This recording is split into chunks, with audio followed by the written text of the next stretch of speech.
Salut copain, ça joue bien? Tu vois, il y a Artemis 2 là, qui sont par là-bas, vers la Lune. 400 000 km.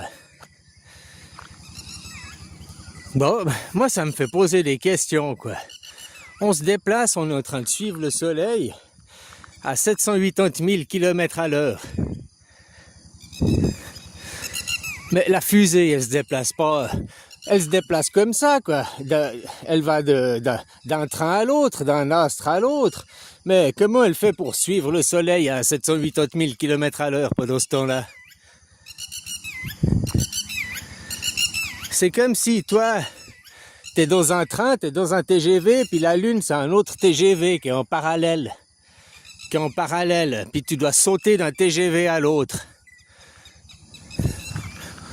Ok, les TGV ils tournent à 300, ils se déplacent, machin. Mais tu dois sauter d'un TGV à l'autre. Qui ces TGV se déplacent dans un sens, entre les deux TGV, il y a le vide spatial qui se déplace à 780 000 km à l'heure, quoi, le vide spatial. Donc, moi, ça me pose des questions, tout ça. Ou la station, ou Artemis, tout ça, on se fout de notre gueule. Ou alors la Terre, elle bouge pas comme tu vois les animations maintenant qu'on te montre 3D où t'as le soleil qui avance à 780 000 km/h, puis tu vois les astres qui tourbillonnent et le suivent comme ça, qui suivent le soleil. Moi, je veux bien être comme ça autour du soleil, puis en même temps avancer, suivre le soleil. Ça, y a pas de problème. Mais maintenant, comme je te dis, notre fusée qui va passer d'un train à l'autre, qui va aller sur la Lune, elle, il y a un problème. Là, si je prends par exemple ces deux, je vais prendre deux petits cailloux, je vais faire une modélisation. Peut-être des fois, alors, il y a la Terre, il y a la Lune, hein? Ah, on s'en fout qu'elle tourne, là, en parallèle, on va dire. Moi, je vais me déplacer de là à là, d'un train à l'autre, quoi. Hein? Elle tourne autour, le parallélisme, il tourne autour.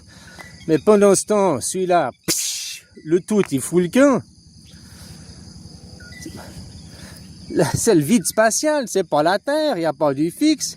La petite fusée qui est là au milieu, pendant qu'elle fait ça, les deux autres, je le fais dans ce sens. Les deux autres, ils avancent à cette...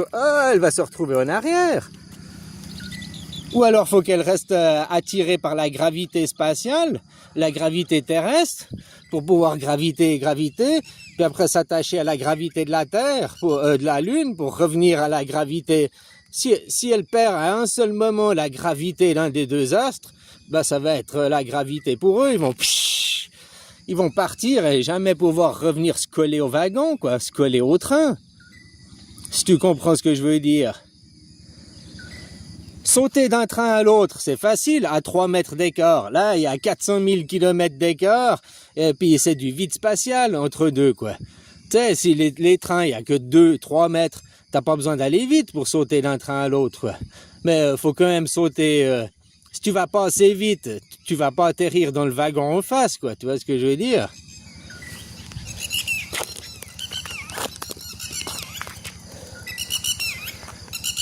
Enfin bref, entre les théories qu'on nous sert, ce qu'on veut bien gober, ce qu'on veut bien croire, puis après dans les questions que ça amène, tu vois, comme je te dis, cet exemple de train, moi je veux bien qu'il y ait une fusée Artemis, il y a des mecs qui soient là-haut en train de faire le tour de la Lune, là. Ça, hein? Mais comment ils font pour pas partir? Comment ils font pour nous suivre à 780 000 km/h? Parce que la fusée, je crois que c'est autour des 46, 50 000 km à l'heure. Donc tu vois, t'as deux trains qui se déplacent. Puis toi, t'essayes de passer d'un train à l'autre, quoi. Ça me pose... Voilà, ça pose des questions, quoi. Je suis pas dans le complotisme, mais peut-être que notre Terre, elle n'avance pas, on n'est pas un vaisseau spatial. Peut-être que... tu vois... Peut-être que ceux qui étaient dans le géocentrisme, ils avaient plus raison. Tu vois, parce que finalement, Parlons pas des images et de l'instruction de l'école, et qu'est-ce qu'on a appris à l'école. Parlons les choses tout simplement. Tu es un arbre, tu es cet arbre ici, là. Voilà. Est-ce que l'arbre, il se dit, le soleil tourne autour de moi ou moi je tourne autour du soleil? Comment l'arbre, lui, dans sa perception, il devrait interpréter ça? Il y a que l'homme, l'ego de l'homme, et le cortex, c'est-à-dire l'instruction que tu as reçue à l'école, avec mathématiques, avec images, avec schémas, avec qui font que puis qu'on nous dit que la Terre, elle tourne, ou que ce soit le soleil qui tourne autour de la Terre et que la Terre, elle soit fixe. Dans ma vie, personnellement, ça va pas me changer. Ça va rien me changer, hein. Je vais manger la même chose dans mon assiette. Voilà, quoi. C'est juste que d'un côté, si la Terre, elle est fixe, hein, et puis que le soleil tourne autour de nous, bah c'est la description dans la Bible, c'est la description du firmament. Bon, eux, la Terre, elle est plate, hein. Tu sais, les théories de la Terre plate, c'est des vieilles théories. Avant que Galilée, ce nom, ou je sais plus lequel, ils disent non, la Terre, elle est ronde. Parce qu'ils ont calculé le diamètre. Même les Égyptiens disaient la Terre, elle est ronde. Voilà, quoi. Hein? Puis après, maintenant, est-ce que c'est nous qui tournons autour du soleil? Ou est-ce que c'est le soleil qui tourne autour de nous? Bon, moi, je pense que c'est nous qui tourne autour du soleil, je crois, à cette théorie, parce que j'ai été baigné dedans, parce que j'ai été gavé dans cette théorie. Depuis petit, j'ai vu les images, j'ai vu les films. Après, c'est dur à chasser ces images. Si maintenant tu viendrais me dire, non, on vous a menti, le soleil, il tourne autour de la Terre, comme la Lune, elle tourne autour de la Terre, elle est fixe. Bon, ben, j'aurais du mal à te croire. Je te croirais par défaut parce qu'il y aurait, voilà, tout le monde y croirait, il y aurait des nouvelles preuves, il y aurait des nouveaux machins. Mais dans un coin de ma tête, je me dirais toujours, mais non, c'est comme avant, c'est ce que j'ai appris depuis petit, quoi. Là. Tu vois, c'est comme si tu étais un mec hiérarchisé et puis tu devenais un mec anarchique. Dans un coin de ta tête, t'oublieras jamais que tu été un hiérarchisé, t'oublieras jamais ton passé. Tu peux jamais effacer complètement. Tu peux changer d'optique, tu peux changer de vision, tu peux changer de point de vue. Voilà, quoi. Hein? Puis maintenant, si je me dis, ah ben la Terre, elle est fixe, c'est le soleil qui tourne, puis que je crois à ça, j'oublierai jamais que j'ai cru l'inverse avant. Puis que s'il y a des gens qui défendent l'inverse, je peux pas non plus leur dire, hein? Parce que moi, j'y ai cru aussi à l'inverse. Si maintenant j'aurais changé d'avis sur la question, quoi. Si maintenant, avant, tu étais dans le monde hiérarchisé, dans les démocraties présidentielles, démocratie représentative, tous ces trucs avec une hiérarchie, et tu croyais à l'anarchisme, hein, le fond des démocraties, le démos kratos, la mesure du peuple, le peuple qui prend la mesure, eh ben c'est que la démocratie. Démocratie directe. Démocratie directe, il n'y a même pas besoin. L'État, nous, vous parlez de gouvernement chez nous on parle d'administration chez nous. Tu vois, les mots sont différents. Vous parlez d'un président, de ministre, et nous, on parle de conseiller. Tu vois, nous, on est vraiment, je t'ai dit, la Suisse, les bases de la Suisse, c'est l'anarchisme, la piraterie. Quand tu comprends ça, que la Suisse, c'est un pays de pirates, c'est un pays d'anarchistes, tu comprends vraiment les valeurs de la Suisse. Hein, tu le vois aussi à travers sa constitution, une constitution qui n'est pas pour l'ethnocide, qui n'est pas ethnocidaire ni génocidaire, qui essaye pas d'effacer les autres, qui prend en compte la vie de tout le monde. Donc c'est une démocratie qui émane du peuple, qui émane de plusieurs ethnies, qui émane de plusieurs polythéismes, quoi, de plusieurs gens, de plusieurs opinions, de plusieurs individus, de toute la population, quoi. De tous les individus au sens strict du mot, quoi, au large du mot, quoi.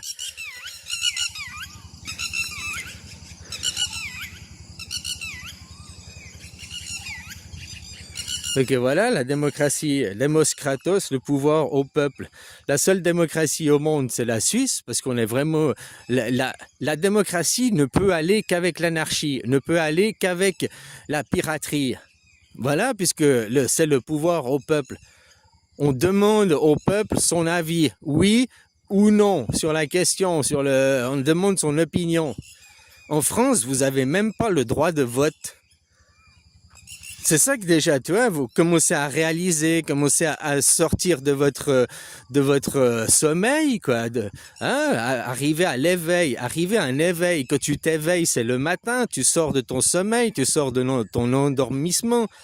Eh ben c'est ça, prendre conscience que la France, vous n'avez toujours pas eu la révolution. La révolution, elle n'existe que dans les livres. En réalité, elle s'est jamais faite parce que la monarchie n'a jamais cédé le pouvoir. Elle a appelé ça la représentativité. Elle se fout de votre gueule. Ah oui, les représentants vous représentent, donc c'est la démocratie. Non, la démocratie, elle serait la démocratie directe. Et on prend la mesure, on prend l'avis de tout le monde à travers une votation. C'est ça votre réveil, réalisé dans le monde lequel t'es, entre les croyances. C'est pas qu'on te dit la France c'est une démocratie, que ça en fait une démocratie. C'est pas le fait de dire c'est bio, que ça en fait du bio. Tu vois le champ, là je le filme pas, le champ en face chez moi où j'ai les durians. Le mec toutes les 2 semaines il vient, il bourrille de produits chimiques là. Produits chimiques, toutes les 2 semaines, systématique quoi. Moi, les fruits qui viennent de son champ, j'aurais jamais envie d'en bouffer, quoi. Par contre, il va les vendre en bio, quoi. Parce qu'il n'y a pas de contrôle, il n'y a rien. Lui, il fait son petit champ, il va où après? Il va à la coopérative, là, il va à machin, où le mec, il lui achète sa récolte, et puis après, le mec, lui, il va la vendre au détail, ou il va la vendre encore à un plus gros grossiste.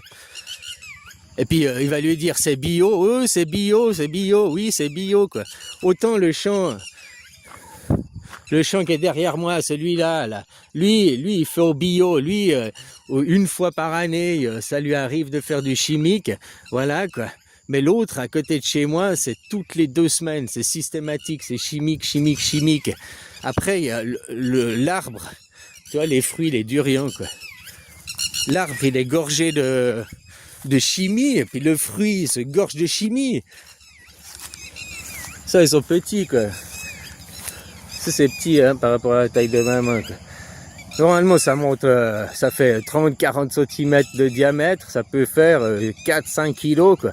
Tu prends ça sur le plat, mon gars, t'es mort, hein. T'en as un qui te tombe sur la tête, salut, quoi. En plus, avec les pics, là, ça fait hyper mal, c'est hyper pointu, ça fait hyper mal, quoi. Mais bref, voilà, ce que je voulais dire, c'est que là, c'est le début des fruits. C'est mois de mai, fin mai qu'ils récoltent, quoi. Voilà, dans 2 mois, quoi. Il y a 1 mois en arrière, ils étaient en fleurs, quoi. Bref, le mec, tu vois, ce que je disais, entre la croyance, toi, tu vas acheter ton fruit bio, ouais, c'est du bio, machin et tout. Et puis moi, je vois le paysan faire. Alors, il y a des paysans, comme je viens de dire, ils font bio, puis il y a des paysans, ils font pas bio. C'est ça de se réveiller de son sommeil. C'est pas qu'il y a une étiquette. Bio, ça veut dire faire naturellement les choses, quoi, sans chimie. Bio, c'est naturel. Ça devrait coûter moins cher en bio qu'avec de la chimie. Vu qu'avec la chimie, tu mets des produits phytosanitaires, des produits chimiques, des engrais. Tu dois acheter les engrais, puis tu dois passer du temps à les mettre sur ton champ, quoi. Donc ça devrait coûter plus cher des produits avec l'engrais que des produits bio, quoi. Puis viens pas me dire, oui, mais après c'est une question de production à l'hectare. Ouais, il y a peut-être un truc de rapport à l'hectare, mais c'est pas du simple au double non plus. Les champs bio, ça produit presque autant qu'un champ qui est pas bio, hein. Après, ça dépend le champ, ça dépend les cultures, ça dépend où, hein. Quand on veut faire du maïs en France, qu'il faut arroser, irriguer, parce que le maïs, c'est normalement à planter dans des marécages, quoi, hein. Tu vois, il y a aussi tous les paradoxes que l'on fait, parce que nous allons faire des cultures qui sont pas appropriées au sol, pas appropriées au climat, hein. Puis on est comme ça, on va vider nos nappes phréatiques, on va les gorger de phosphore et de tout ça, quoi. Voilà, quoi. C'est la même chose pour tout, sortir de votre sommeil, rentrer dans l'éveil, vous éveiller. C'est pas que la France, on lui donne une étiquette de démocratie, que ça en fait une démocratie. La Suisse, on colle une étiquette de démocratie, et c'est une démocratie, vu qu'il y a le vote direct, vu qu'ils ont aussi une constitution. La loi des lois en Suisse, c'est la constitution. Il n'y a pas de président, il Il n'y a pas de... Voilà, c'est la Constitution. Pour tout le monde, c'est la même loi, quoi. La Constitution, c'est quelque chose qui n'est pas corruptible, c'est quelque chose qui n'est pas pervertible de lui-même. On peut aller corrompre, on peut aller pervertir la Constitution, on peut aller modifier les textes. Oui, mais ça, c'est de la triche. Normalement, il faut voter, tu vois ce que je veux dire? C'est quelqu'un qui doit venir le faire. Parce que de elle-même, la Constitution, elle n'a pas d'ego. De elle-même, c'est un bout de papier, c'est des tablettes, c'est mort. Donc de elle-même, elle va rester figée dans le marbre, la Constitution, quoi. Comme elle est en Suisse depuis 180 ans. Depuis 180 ans, en Suisse, on a le même système politique, hein. Combien il y a de nations qui sont, depuis 180 ans, le même système politique, qui sont restés le même? En France, déjà, vous avez changé combien de fois en 180 ans de politique? Il y a 180 ans en arrière, hein, maintenant vous êtes européen, mais avant il y avait 5e République, il y a eu 4e République, 3e République, c'était ça, il y a 180 ans en arrière, la 4, 3 ou 2e République, je sais pas exactement, quoi. Hein, donc vous avez changé déjà de régime politique. Nous en Suisse, on a la stabilité, quoi. Toujours le même système politique depuis 180 ans, la même monnaie. En Suisse, on a la plus vieille monnaie qui est encore battue, quoi. Le franc suisse, c'est la plus vieille des monnaies encore en circulation qui existent au monde. Pas les billets, on les a refaits, hein, les billets. La monnaie, je parle de la monnaie. Toi, tu as de la monnaie, maintenant c'est l'euro, mais avant tu avais du franc français, puis avant tu avais de l'ancien franc, puis avant tu avais... Hein? Voilà, donc toi, en 180 ans, combien tu as fait eu de monnaies qui ont été battues, quoi? La monnaie suisse, c'est la plus vieille monnaie au monde qui est encore battue, quoi, qui est la même. Voilà, quoi. Alors tu vois, c'est pas coller des étiquettes qui font une démocratie, mais c'est de faire un système. Et puis ça appartient à vous les gens de récupérer les clés de votre maison. Il en va de votre responsabilité, quoi. Tu sais, dans les livres d'histoire, ce sera... De toute façon, vous passerez en démocratie directe. Il y a deux choses que ce sera écrit dans les livres d'histoire. Il y a une histoire, c'est écrit Macron a donné sa démission et a installé la Constitution. Ouais, Macron, le héros des Français. Ouais, Macron, super héros, quoi. Ou bien alors il y aura une révolution, enfin pas une révolution, une grève générale. Et vous, le peuple, vous demanderez la Constitution. Et on dira, le peuple, les paysans, les païens se sont levés et demandé la Constitution, quoi. Et on coupait la tête du roi pour ne jamais remettre de roi, pour y mettre une Constitution. Vive le peuple! Voilà, quelle histoire tu veux pour dire à tes enfants? Dans les deux cas, ce sera bas Macron, hein, fini le président, puis ce sera la Constitution. Mais dans un cas, ce sera le peuple qui aura demandé la Constitution, ce sera le peuple qui aura gagné sa souveraineté, et dans l'autre, bah, vous aurez toujours la représentativité, vu que ce sera Macron qui vous aura donné la Constitution, donc derrière, ce sera toujours la monarchie, les oligarques qui contrôleront, quoi. Comme c'est depuis votre révolution, il y a 240 ans en arrière. Vous faire croire que tout a changé alors que rien n'a changé, c'est le sophisme. Ils sont vachement doués, ces gens, hein, quand même. Le monde à Judas, quoi. À coller à la Suisse, le monde à Jésus, quoi.